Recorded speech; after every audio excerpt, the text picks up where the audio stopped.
Sox post-game show coming to you live from Studio A of our CHGO offices here in the West Loop of Chicago.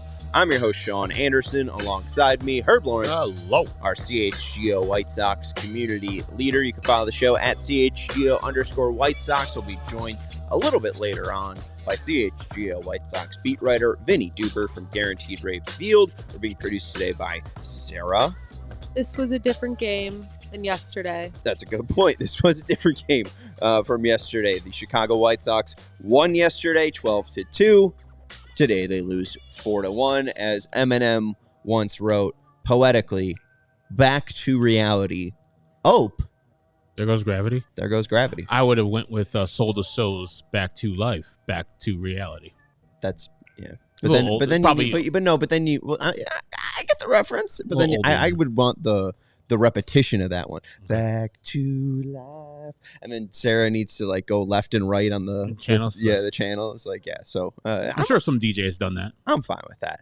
We are coming to you live again after the 4-1 defeat at the hands of pretty much just Juan Soto. Juan Soto hit 3 homers today, drove in 4 runs, and the White Sox got that ass beat. There was a little brief moment there where Grady Sizemore's boys didn't quit. So is there any hope? I mean, they didn't lie down in the 9th inning. They had a chance. They were just a Nicky Lopez grand slam away. I mean, man hit home run this whole year. But I was questioning whether it was Grady's boys don't quit or the Yankees bullpen ain't shit. And I think it's more the latter than the former because they didn't put out their best. They're not sending their best, Sean. I mean, you get to see a lot of former White Sox and Cubs in that bullpen for the Yankees. So first, I think you got to see Tommy Kahnle. Or no, you got to see Mark Leiter Jr., who gave up the only run that the Yankees gave up today. Then you saw Tommy Kahnle relieve him in the 8th inning and then continue into the 9th where he gave up 2 more runners. And then you finish off with former White Sox great Jake Cousins. Hey, I mean, a smattering of former White Sox. Even Tommy Kahnle. Yeah, Tommy Kahnle, former White Sox. He was traded so long ago, and he's been on the Yankees twice since he's been traded from the White Sox. I think in 2017, he was part of that David Robertson trade, I believe. It's been such a long time. We got Blake Rutherford back. Blake Tyler Rutherford. Clippard. Ian Clarkin and Tito Polo. Tito Polo is one of the best baseball names of all time. Tis. Tito Polo. We're going to have Tito back as their manager next year. It's just going to be Tito Polo and not Tito Francona. Classic White Sox. But yeah, no, I mean, it's great to see the Jake Cousins trade playing out. The cash considerations that the Yankees gave up means that this win pretty much cost them $500,000. So congratulations, Yankees. Your acquisition of Jake Cousins was well worth it because Brooks Baldwin could not lay off a slider. And it's very weird because it's a pretty loopy slider. Yeah. It seems like a slider that you could recognize out of the hand, and all of them were in the dirt. Looked like a rookie. I know that there was some chat in our diehard Discord about Brooks Baldwin's potential. Yeah. Loved the second at bat that he had where he flips that single into left field down the line, right? Mm-hmm. Like that was a great, at bat there. But for the most part, he's looked like a rookie. And I think the thing that I'm realizing is his arm doesn't really grade out that well.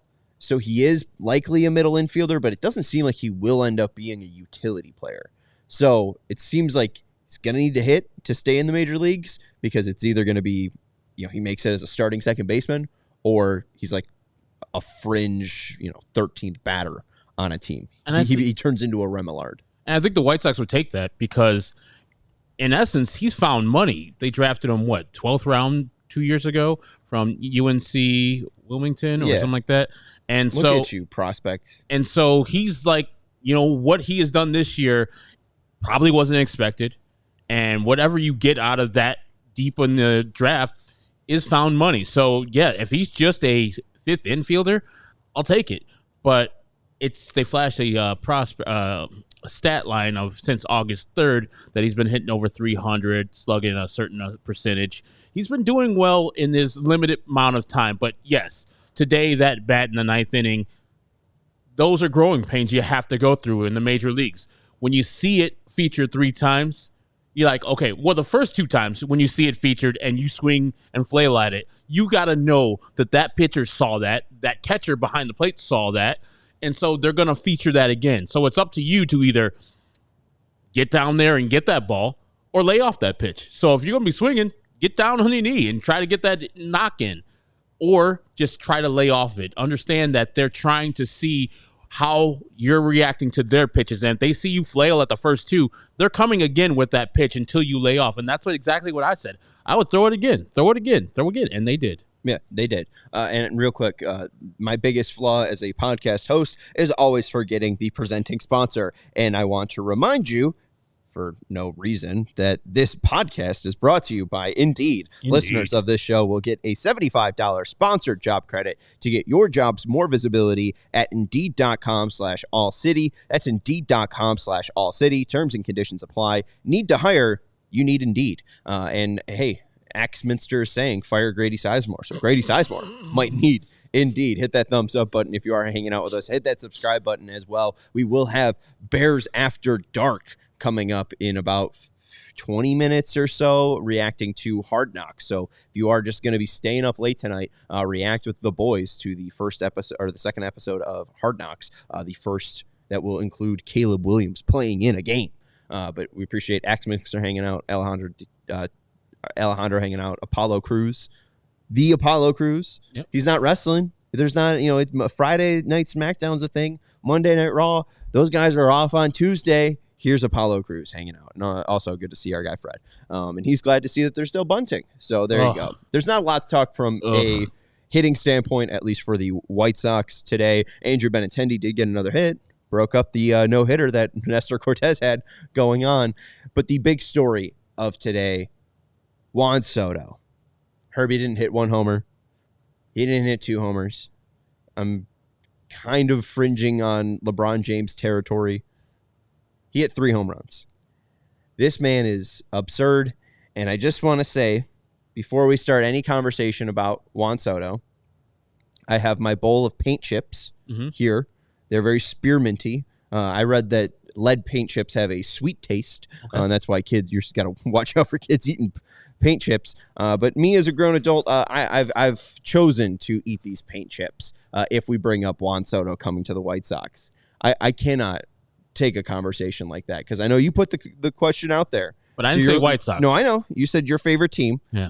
You are a White Sox podcast host, and I think most people follow you because they're White Sox fans as well.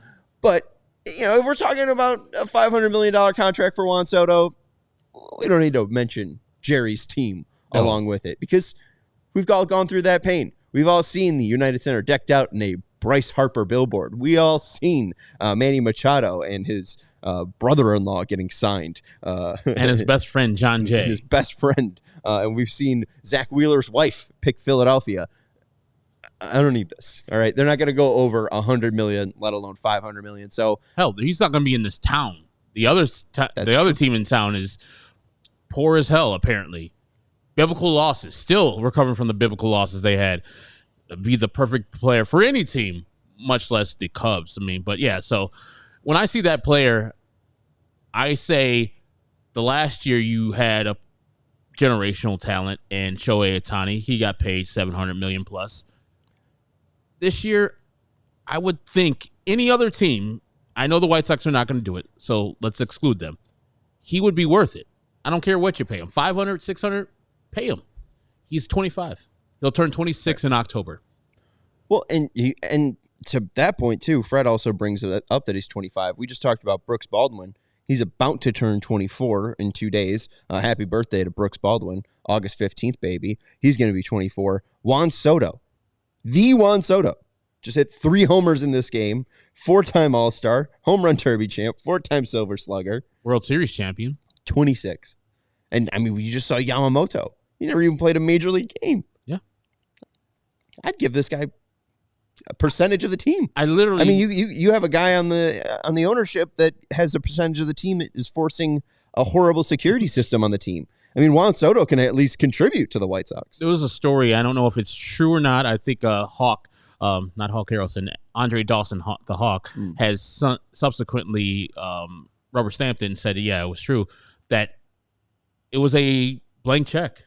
where it was like, I'll sign for anything. I want to play for the Cubs, and the Cubs signed Andre Dawson. I literally, in negotiations, would be talking to Juan Soto and said, what do you want? Just write down a number, write down all the extra stuff. I'll look at it. We'll do this. We're done. Stop fucking with me.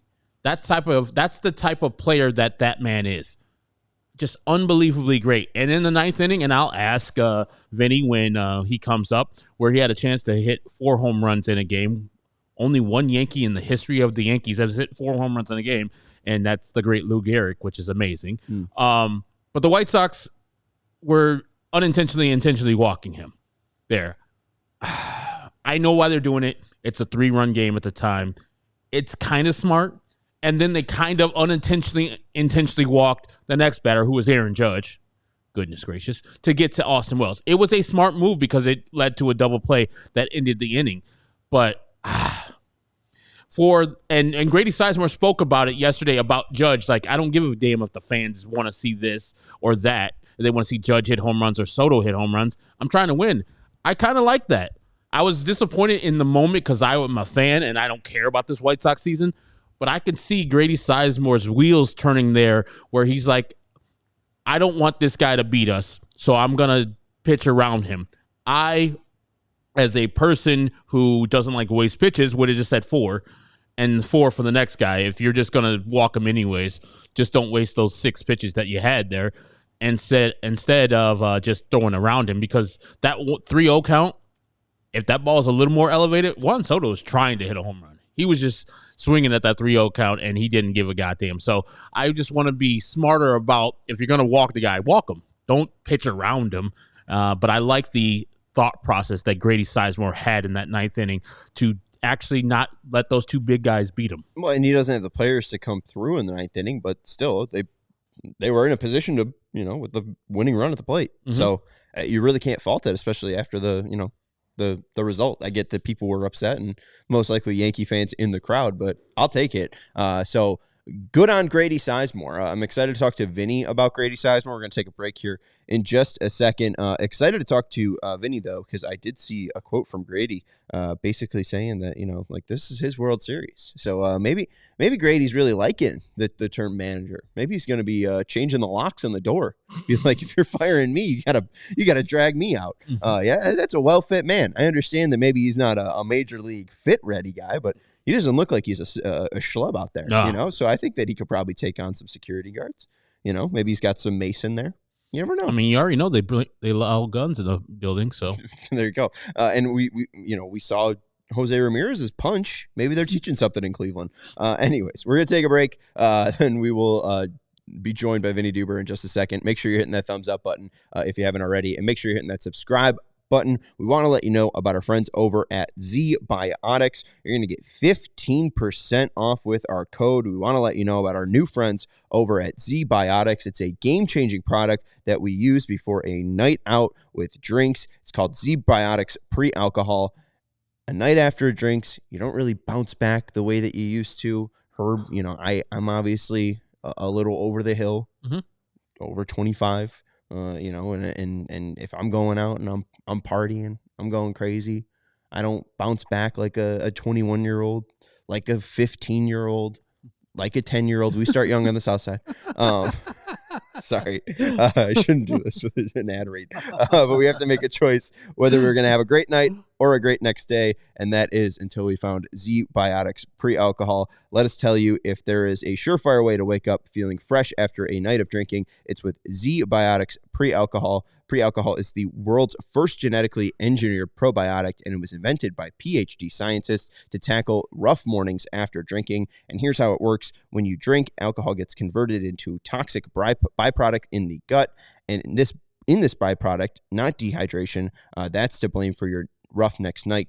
The pre-alcohol produces an enzyme to break through this byproduct now, and you just have to make sure that ZBiotic is the first drink of the night, and as long as you drink responsibly, you'll be feeling your best tomorrow. So go to zbiotics.com/CHGOSOX to get 15% off your first order when you use code CHGOSOX at checkout. Pre-alcohol is backed with 100% money-back guarantee. So if you're unsatisfied with the reason, you'll refund your money. No questions asked. Remember to head to zbiotics.com/CHGOSOX and use code CHGOSOX at checkout for 15% off. Thank you to ZBiotics for sponsoring this episode and our good times. I got to do another ad read. All right. My bad. We also want to let you know about our friends over at Sunnyside Cannabis Dispensary. Our friends at Sunnyside Cannabis Dispensary are here to elevate your summer. Sunnyside is your home for judgment-free cannabis shopping. They have a crazy selection with over 100 different strains to choose from. You can pick between edibles, pre-rolls, flower if you want to roll your own. You can go get some vapes if you want. You can go check out the Good News Tea Time disposable vape, right? Some concentrate. It's got a classic lemonade flavor, Herb. So when you're hitting that golf course, you could stay loosey-goosey. And you can also check out Good News's Free Spirit vapes and cartridges with a lush mango flavor. These vapes are perfect for tapping into your flower power. You can stop into the store nearest you for expert guidance from their staff or select from quality lines like Cresco or Florical. Wherever you are in Illinois, Sunnyside has a location for you. They have spots as far south as Champaign and as far north as South Beloit.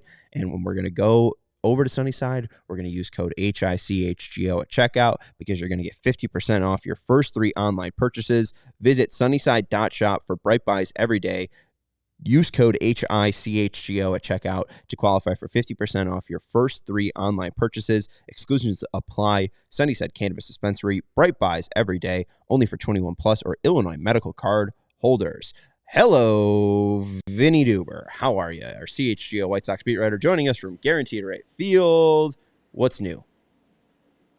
Things are good. Things are excellent. How are you guys tonight? We're all right. You know, it was a lot more fun hearing from Grady Sizemore, who was covered in shaving cream and ketchup and beer and water yesterday, Protein rather shakes. than Juan Soto destroying my hopes and dreams. Did you have fun watching Juan Soto hit 3 home runs in tonight's game? Was maybe this the one of the more impressive solo batting performances you've seen at Guaranteed Right Field? That's a good point. I think certainly it is in terms of the results, right? The first thing that pops into my mind is going back to some of those games Nelson Cruz had against the White Sox, because not only were there multi-homer games, but he would just absolutely rocket them out of the stadium. But listen, Juan Soto is one of the best players in baseball. We spent a good portion of the evening talking about what his 2025 and beyond could look like, right? In terms of, just baseball fans shooting the shit about, how much is he going to get? Who could be the team that spends on him? And, that kind of conversation obviously is a bunch of fun. And it's sparked by something that's a bunch of fun, watching a guy homer 3 times in a single game. I was speculating that in that 9th inning when Juan Soto got his opportunity to hit his 4th home run of the game, that Grady Sizemore and the White Sox said, "No, sir, I'm going to intentionally walk you and Aaron Judge." Did Grady Sizemore speak to that about that 9th inning at bat? Because it looked pretty obvious to me. I mean, he didn't address that specifically. I hesitate to say that those are all, intentional, because who wants to load the base? If you're Jared Schuster, I doubt you want to pitch with the bases loaded to anybody in this Yankee lineup, even if you do get to avoid Soto and Judge right there by walking them. But, we saw an actually intentional walk to Judge last night. But yeah, maybe. I mean, listen, the guy was doing a whopping amount of damage to them all evening. And I believe at that time it was a 4-run game, right? Because the Sox got their run in the 8th. So, or no, it was a 3-run game only, because that was in the 9th. But yeah, keeping it close, there's something to be said about that. So you might not be off base there at all. Yeah, I was very impressed with the move. Like, not to crap on Pedro Grifol, I know, but he would be bullheaded and it's like, let me go right at these sumbitches and allow a man to hit 4 home runs in a game. And while the game was hanging in the balance, I thought Grady saw that this game is still here. We could still get in the bottom of the 9th because the Yankees bullpen has been struggling as of late. And I'm not going to let these 2 guys beat me. I'm going to let Austin Wells do his damnedest, which he did. He lined it ball right back to second base and got a double play. So I give kudos to Grady Sizemore for doing that. If he did do that, it was a hell of a move. Yeah, and Jonathan Cannon's probably walking back to the dugout being like, I wish I could have avoided Juan Soto. Vinny did film Jonathan Cannon about 5 feet in front of his face, so I bet Jonathan Cannon appreciated that. Five? You think I was 5 feet away from Jonathan Cannon? Let's go with 2. 2 feet. All right, well, even worse. What do you think he was more annoyed by? Juan Soto's third at-bat or media members 2 feet in front of his face? I'll go with the former, just because that's kind of how we do business in the locker room. He's a pro at this point. All right, let's hear from White Sox starter Jonathan Cannon. Jonathan, how do you think things went for you tonight? You know what, I thought my stuff was pretty good. Obviously gave up the 2 home runs to Soto. I didn't think either of them were horrible pitches. Just fell behind the count, had to come across and put 2 good swings on them. But I thought the stuff was sharp, just couldn't get them to chase out of the zone. They do a good job of controlling it, and just made me have some long at-bats and really battle through it. What were they able to do to kind of extend some counts? Just lay off some really quality pitches. I thought I made some really quality off-speed pitches that they were just able to lay off of, forced me to come back up in the zone and just kind of wear on my pitch count a little bit. But, I mean, overall, I didn't hate the stuff, just fell behind a really good hitter, and he got me twice. Can you have a game plan against the 2 of the best hitters in baseball? I mean, is there, well, if we need to walk them, we do? I'd say the biggest game plan is just don't fall behind, and I did it twice to him. But you know, it just, like I said, just can't fall behind to him. And then when you do fall behind, obviously it's tough to want to give in to Soto to then face Judge. So I just kind of go right at him, and just was able to get me this time. I guess a competitor, you know, we don't know what it's like to compete, or I don't know what it's like to compete. So to say you're just going to walk somebody is kind of counter to what everything you do, right? Yeah, I mean, you can definitely pitch around guys, and I wasn't going to throw him too good of a pitch. I mean, the first one he hit, missed my spot with a sinker, and just kind of left it a little bit middle. I was able to get to. And the second one, kind of threw it right where I was looking, trying to go backdoor cutter, looking for a take, and put a good swing on it. How have you felt with your changeup lately? Felt really good with it. I think that's been one of the biggest adjustments over the last month or two, is just throwing it more and throwing it more to right-handers. Thought I threw some really good ones today. Threw a really good one to Stanton, and just keep using it more in my arsenal. I think that's going to be big for me. Does using that much kind of speak to being able to just throw it for a strike, not just as a chase pitch at this point? Yeah, definitely. And I think it's changeup's just a pitch that you don't really need to go in the zone with often. Just like a ball below usually gets a lot of swings at it, but definitely a pitch that try and throw in the zone more and like look to continue getting chased with it. While it was a loss for Cannon on the win-loss record, it's still a fairly decent outing. Tough matchup going up against the Yankees, and with him on the roster for 2025, this doesn't make me any less excited to see him. He's honestly, I think the more and more we see him, the more and more he seems like a developed pitcher. Vinny, I don't know if you're gaining any sense of that, if Jonathan does seem to be a little bit more settled in, because we saw him a little bit in April, then he had to go down to Charlotte, and now he's been back up since June. Do you feel like he's maybe a different pitcher in any sense now that he has gone through that up and down?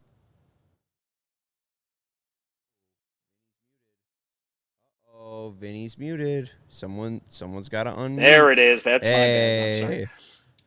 I would say probably he is a different pitcher, right? Because he's developing and learning, and whether that's from his big league teammates or from the big league pitching coach or just facing big league hitters, I'm sure things are changing for him.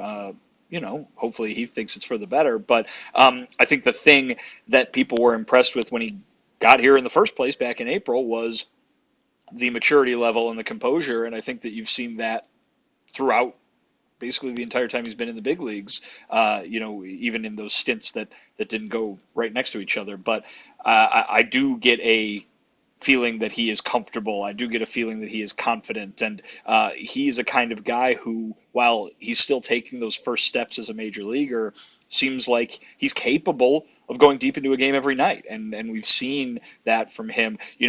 I look at some of the games that some of the other youngsters have had. I look at Drew Thorpe, right, has had some of those games where he's blown up early, and Cannon has had one or two of those as well. But Cannon has kind of shown an ability to a little bit more consistency, even if it's not completely consistent in terms of going deep into games. And, that I think speaks to his ability to handle these kind of moments. Like, you look at today, a guy has a 3-homer game, and 2 of those are off the starting pitcher, and we're sitting here saying, like, yeah, he was all right.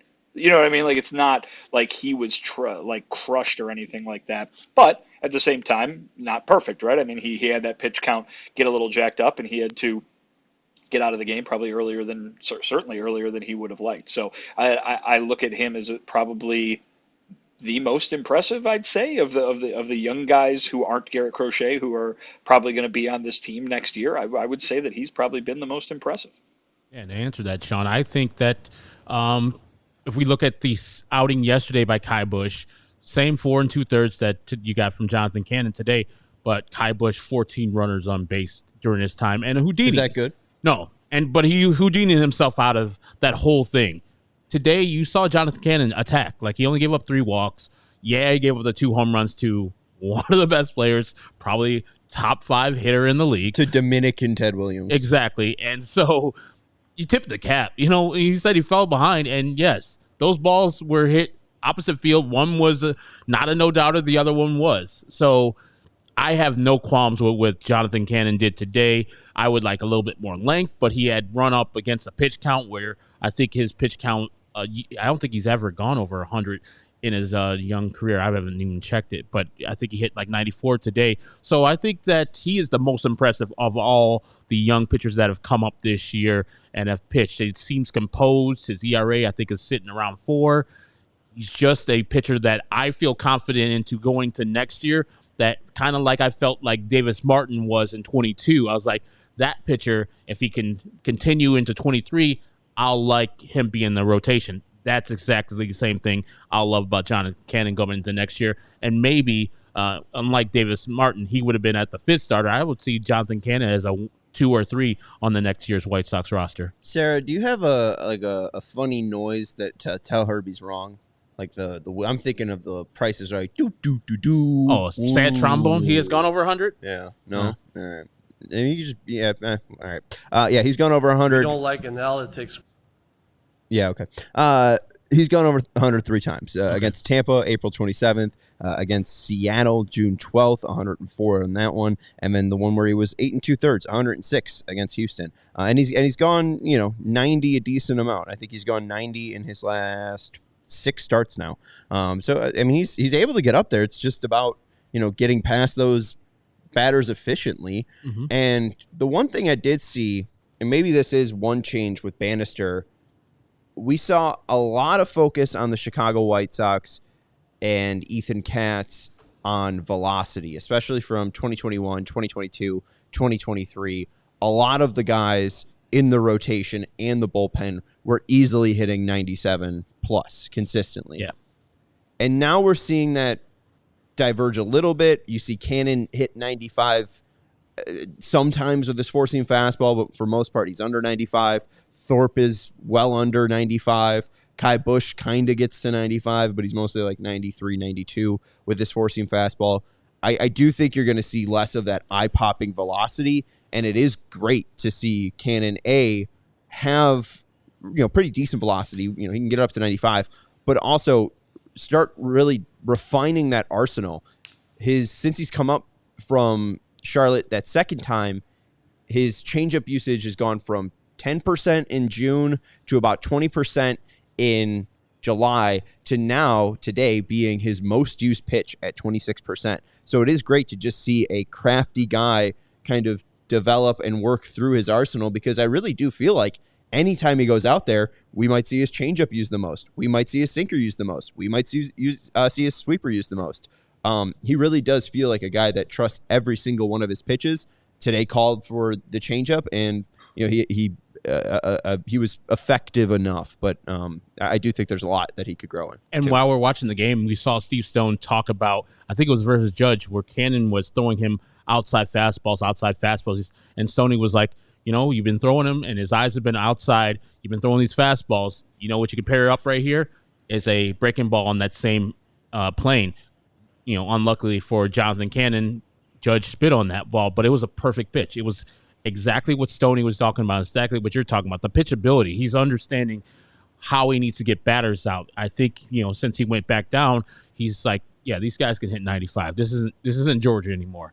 I can't just blow past people. I need to present some other pitches to the table, and so they can get off my fastball. So my fastball, when I do throw it, and my sinker, when it comes in, these people are just popping the bat and popping the ball up or just breaking their bats by themselves. Right, and go look at Boston. The way that they're revitalizing their pitching staff is by saying not throwing any fastballs. So really, I mean, the more you can hide your fastball, the better you're likely going to succeed. We're going to take a break here. We're going to let you know about some of our sponsors, and then we'll talk about Luis Robert Jr., who Vinny got a chance to speak with.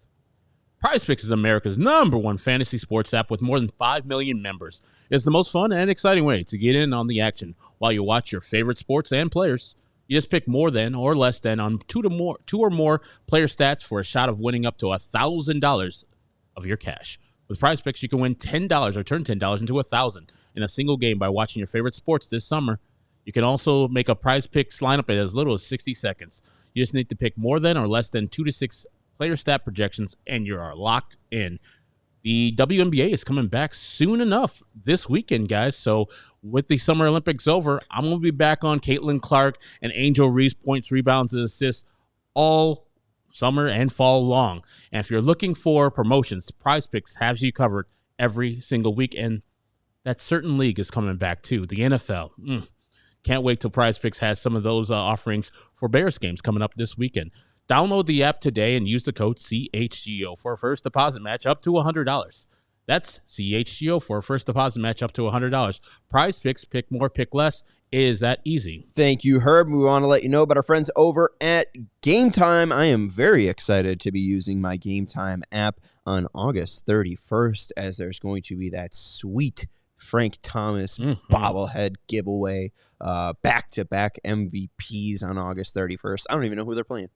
Who are they playing? I don't care. What team? I'm going for the damn bobblehead. His team has under 30 wins. Will they have 30 wins by August 31st? Probably not. But I'll have a bobblehead, Herb Lawrence. They're playing my favorite squadron. The Padre? The 9 Mets. Oh. Why would I know that that's your favorite squadron? It's a Simpsons reference. Oh, okay. My bad. All right. Do we know the season and episode and timestamp? It was early. It was Apu, which they no longer do because that was Hank Azaria doing an Indian voice. But yeah, he was talking about trying to be American. So he's like, let's take a relaxed attitude towards work and watch the baseball match. The 9 Mets are my favorite squadron. All right. Game Time is an authorized ticket marketplace in Major League Baseball, which makes getting tickets faster and easier. Prices on the Game Time app actually go down the closer it gets to first pitch, with killer last-minute deals, all-in prices, views from your seat, and the lowest price guarantee.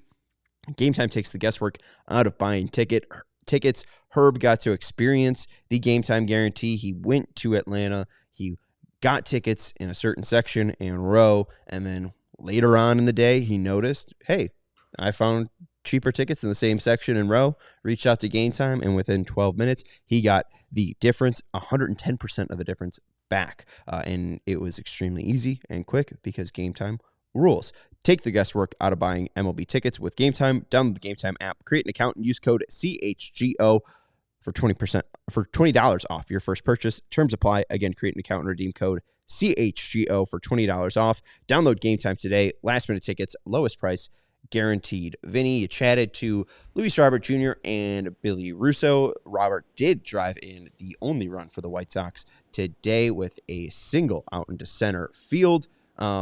What did Luis have to say after today? Because I know you guys asked him specifically about hearing boos during his recent struggle. Yeah, I mean, this is the first time we've talked to him, I believe, since they've come home, and certainly since the managerial change. And he's been going through a really bad slump. I mean, he's looked pretty awful at the plate lately. Now, obviously, he gets the hit tonight that drives in their only run. And, you had Grady Sizemore saying tonight, sometimes one swing is all it takes. And so we'll see what happens from here. But still, generally, a very tough stretch for Luis Robert Jr. And he was booed after striking out at one point tonight. he said it didn't bother him, and people are entitled to boo or to voice their displeasure if they'd like. He acknowledged that it's not something he can control, and he realized that he's struggling, and so that's going to happen. But he has been praised by all the coaching staff, and of course we heard from Tommy Pham on that interview that he did on the AJ Pierzynski program, really lauding Luis Robert Jr. for the kind of worker that he is and how hard he works, and certainly the coaching staff has echoed that as well. But when you don't get the results, it can be tough. And he said, sometimes you're so frustrated that you feel like quitting. But of course, he added, of course, that you're not going to, and you've got to keep working at it. And sounds like something he learned from Jose Abreu, right? But it is undoubtedly a very tough moment for him right now in terms of the results that he's getting. I thought it was interesting that he agreed with Grady Sizemore that his confidence has taken a hit, but he disagreed with his interim manager in saying that the trade rumors didn't affect him at all and that the effects of the injury are well behind him. Now, maybe he was talking about the physical effects, and while Grady might have been talking about kind of the buildup of the mental effects, but that's what Luis had to say tonight.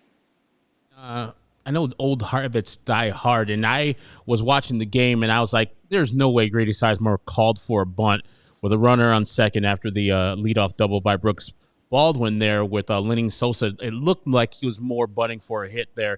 I don't know if you spoke to Grady about that, but it doesn't make sense to me why Lenning Sosa is bunting there. The man just gave up a leadoff double. You, as the hitter, as Lenning Sosa, are trying to come back and get a victory or get a run. It was 3-0 at that time. So getting just one single run wouldn't help you out in overcoming 3 runs. So I just don't know if that's just Lenning Sosa working on his own, or this is a called bunt by the Grady Sizemore crew. But I don't know if you got a chance to ask them that. I just wanted to get that information out because I was kind of bothered because, me and bunts, I hate them. Herb bothered by a bunt. Wow, I'm shocked to hear it. He was asked about that. That was not put on by the coaching staff. That was not a sacrifice play that was called. That was Lenning Sosa bunting for a hit, and it did not work. I love Grady Sizemore because everything, as we're talking about, I think we're saying it in jest, Grady's boys don't quit. They could have just folded up camp and said, you know what, this is a loss. We haven't come back in any game this year after the 6th inning after we're trailing. They gave a great effort in the 9th inning, even though they didn't overcome and win that game. But, young players like Brooks Baldwin and Lenning Sosa, etc., Jonathan Cannon are going to remember this. This is a tough Yankees team with the most wins in Major League Baseball right now. We're tied for the most, and we're battling to the end. We beat the hell out of them yesterday. Today, we get the short end of the stick, but I couldn't tell which team out there was the 71-win team or the 93-loss team there. They look like they're competitive there today. So I got to give Grady Sizemore a little credit, even though it might not even be his doing there, that they're looking a little bit better in these 4 games that he has managed. Take out, let's say you get hit by a metal bat in the back of the head, you lose all knowledge of who Aaron Judge so violent. is. Well, I'm just trying to think of what would knock your memory out. It could just happen. Okay, your memory gets wiped. Yes. And you are put in front of a TV and Yes. you see these 2 teams in uniforms. Yes. You don't think seeing 6'7" Aaron Judge being like, oh, that's probably the best player on the field. I know that they're the better team. Okay. But it wasn't like the whole year you knew the White Sox were outclassed and outmanned, and they didn't act as such today. Even though the Yankees were throwing out the crumb bums of the bullpen and not going to Clay Holmes, they were battling. The White Sox battled in the 9th inning. I thought the game was over at 3-0, but I thought the game was over 7-0 on Friday. Hey, and before Andrew Benintendi got that hit in the 3rd inning, I thought they were going to get no hit. So I'll take it. Let's go. A 4th inning. Thank you, Vinny. That's why you're the journalist. You're always getting the facts right. All right, I do want to talk a little bit about Grady because he has been a new presence, and people don't moan and groan like they do when we usually played Pedro clips. But with Grady, I saw a clip or a quote before today's game about him falling asleep to last night's game and how this is the happiest he's ever been. Do you again, we keep kind of questioning, is he actually in this race? Do you get the sense that Grady's gonna be a part of. He's probably gonna get an interview, right?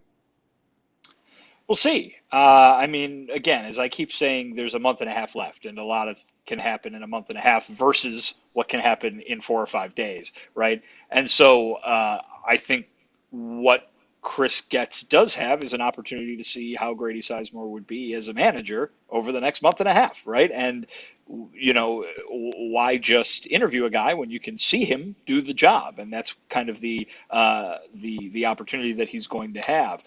I still point to everything Chris said on last Thursday, when Pedro was fired, when he said they want to hire from outside the organization. And I truly believe that that is his desire right now. But again, things can change. And if Grady Sizemore comes in here and steps into a position that no one, himself included, thought would even be a possibility this year for him to do, and impresses, and runs a good ship, and the guys respond to him well, maybe things change in Chris's mind. I do think that it's probably likely that Grady is back here in some capacity next year. I don't know what that's going to be, but I think they like him, and I think they would like to keep him around. But the idea of this opportunity arising to go get a manager, to be the manager, we've seen the White Sox maybe not take full advantage of that in the past. And so to have that opportunity is, or at least it should be, a rare thing, right? The idea is you don't want to be in this position in 2 years. You don't want to be in this position in 3 years. That you want to find the guy who's going to be the guy. And if Chris Getz feels that that guy is someone out there who has different ideas and who has a little bit more experience at doing whatever, compared to Grady Sizemore, then he can't just let that opportunity go by the boards because the guy in front of him is nice and having fun and seems to be, treating the guys well and getting a good response from the guys. So I think that it's certainly a possibility that if things go well, Grady can work himself into the conversation. But I think right now he's a coach who the White Sox like, who are happy to have in this position in this unique moment. And talking about some rookie pitchers, I saw earlier you tweeted about Jordan Leisure and Drew Thorpe. What's the update on their status as far as the IL? They're going to start a throwing program on Thursday. They've gone through kind of the workout or the get healthier part of that injury recovery process, and now they need to kind of get back to throwing. And so I don't know how long that's going to take. It didn't sound like Grady knew how long that was going to take. There doesn't really seem to be much of a timeline, but I do think that I know that they're going to be starting a throwing program here in the next couple of days, and that'll just be the next step in their recovery. Fun. To answer Sam's question, he says the Sox lack a slugger or two like Soto. No team makes it on rookies and journeymen alone. Now here, Sam, let's tell you about a little guy that is burgeoning in the Charlotte organization. Here we go. Is it Charlotte? It's AAA, yeah. I mean, Charlotte organization. I don't know. I mean, I guess they're part of the White Sox. It's confuddled. A 10-game hitting streak currently going on for Tim Elko. He had a multi-hit game today, and he's currently got a slash line of 313, 337, and 646. I didn't have him in my top 30. I think I went to all 38 prospects. I didn't even have my top 38, and here he is raking at Charlotte. So maybe, Sam, maybe, just maybe, this is the replacement to Gavin Sheets next year.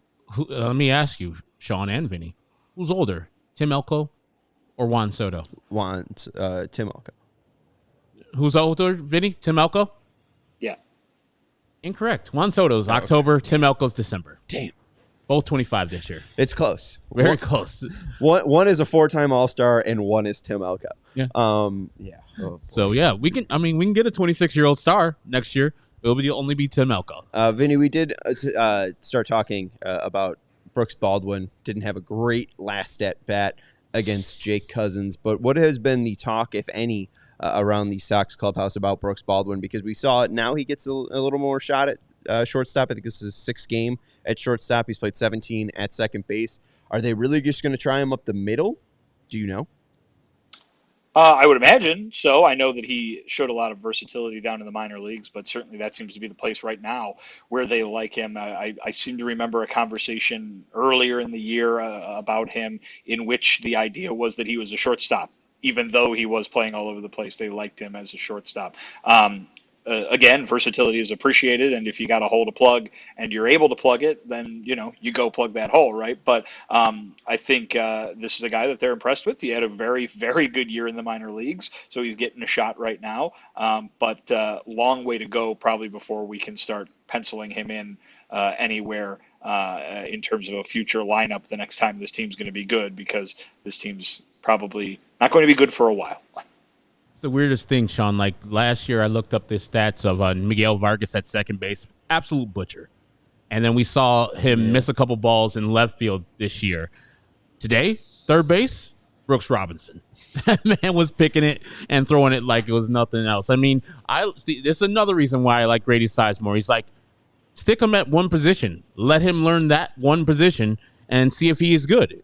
And that is the difference between having a guy in Grady Sizemore, who hasn't managed before, but knows Major League Baseball because he's been there, he's played that, and having a guy like Pedro Grifol who just wants versatility, and that probably was coming up top. But I like that Grady has said, let's have this guy at third base and let him fail or succeed at third base and do his thing there. If he does, we'll find some other third baseman and put him somewhere else, because his versatility is supposed to be his thing that is sold the White Sox on acquiring him. Yeah, and it's like I do question how much of that is Grady's decision compared to Pedro's decision compared to maybe Chris Getz stepping up and taking over. I know we did hear that Chris would be involved in the lineup and bullpen planning and would help Grady because this is his first time being a manager. I do wonder if that is just more the front office taking over. Maybe Pedro did have some lingering power because he was the manager from last year. Yeah. I would assume that Vargas sticking at third is more front office mandated. What was that, Vinny? Was it? I don't know. In fact, there was a comment from Grady, I believe it was yesterday, in which he kind of forcefully talked about being the guy who writes the lineups and that kind of being a thing. But of course, it is, as he went on to say, collaborative between him and the coaching staff. I think he talked before his first game about making the lineup with the help of Marcus Thames, right? With the idea of, hey, he's going to lean on the hitting guy for that aspect of it, lean on the pitching staff for the pitching part of it, the pitching coaching staff, I should say.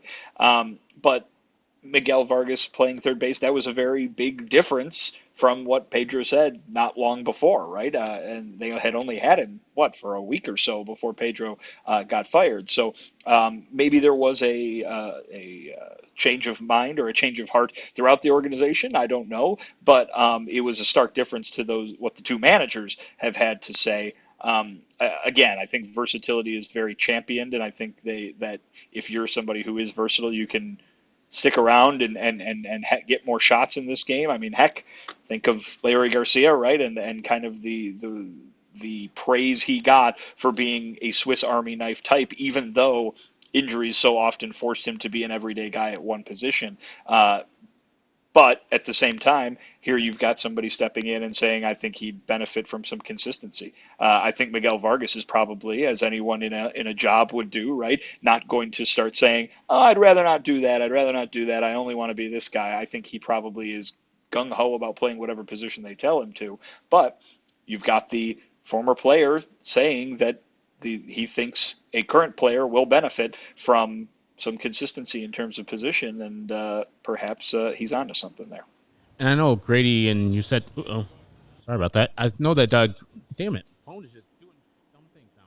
Can you turn his mic up so we can hear it? I know he's only done the lineups for 4 games, but before Pedro left, I liked the fact that they had Luis Robert Jr. occasionally at the leadoff spot, because really there's no person on this team that is a prototypical leadoff guy and or on base guy. And lately you've been seeing Andrew Benintendi get on base a little bit more consistently. But is there any talk about, just having a person up there that is, hey, he's going to be in the lineup every day. Let's just put him at the top of the lineup, because Lenine Sosa, I mean, that's, to me, a wasted leadoff guy there, because what is he going to do up there? If you're going to have people up there, have people who are going to be here past this year, guaranteed being on the major league team. Yeah, I mean, that conversation hasn't been had with Grady quite yet. Perhaps it will be tomorrow. But I think the idea is what you said. That person isn't on this roster, right? And I get that Luis Robert Jr. maybe makes the most, or maybe makes some good amount of sense to put up there, but he's in a horrible slump. You know what I mean? If you take a look at the last month, right? He's not one of the better hitters on the team. Why would you necessarily put that up there? So I don't know if this roster has that guy that needs to be there. Even, you know what I mean? Like you might be able to look at the list and say, all right, that guy's the guy of this group that I would put up there. But I don't know if I don't know if there's a player that exists on this major league roster that needs to be up there. We're talking an awful lot about how there is a shortage of position players that we can project to be part of this future lineup throughout the organization as a whole. And then you shrink it down to just guys who are on this major league roster. How many people can we point at and say are even going to be on this team 2-3 years from now? So I think that right now I'm trying to come up with the most logical and nicest way to say this team has 92 losses. I don't know why you care who the leadoff man is. Short 93. Bad.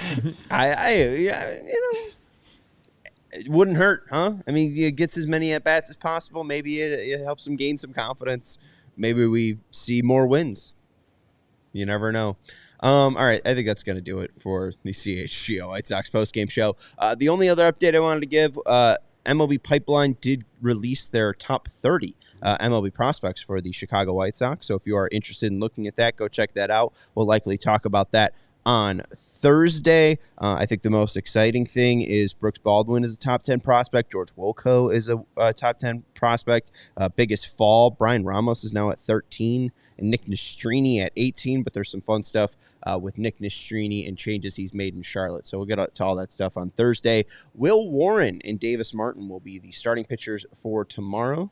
I want to shout out referee 583. He became a diehard during our show today. Hey, thank you, referee 583. We appreciate that. And if you do want to be like referee 583, go check out allchgo.com/diehard. I should know the link. It's the links up there. Sarah put it in the comments, so you can always see allchgo.com/join-diehard/. You get a shirt when you join. You get access to our Discord. You get exclusive articles, and you get 20% off to events and merch. Hit that thumbs up button if you haven't already. Hit that subscribe button. We'll be back tomorrow to recap this series between the Yankees and White Sox. So long. We all silly like the mayor.